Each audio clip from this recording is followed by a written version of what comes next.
Hello everyone, চলে এসেছি নতুন একটা ভিডিও নিয়ে। তোমরা সবাই কেমন আছো? এই ভিডিওটা হচ্ছে শ্রাবণ মাসের শেষ সোমবারের আগের দিনের ভিডিও, মানে রবিবার রাতে। এখানে সবাই যাচ্ছিল বাবার মাথায় জল ঢালতে, সেইগুলোই আমরা সবাই মিলে দেখতে চলে আসি। তারপর হঠাৎ করে আমাদের একটা ভাইয়ের সাথে দেখা হয়ে যায়, ও যাচ্ছিল জল ঢালতে।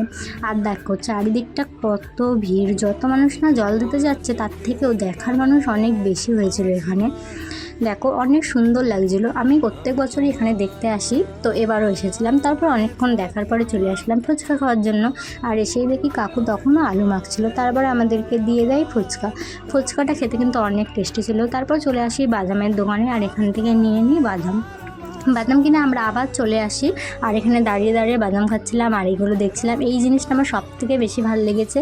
আর তোমরা অবশ্যই কমেন্ট করে জানিও কারা কারা বাবার মাথায় জল ঢালতে গিয়েছিলে। আর আমার ভিডিওটা কেমন লাগলো অবশ্যই কমেন্ট করে জানিও। ভালো লাগলে একটা লাইক করে দিও। দেখা হচ্ছে পরের ভিডিওতে।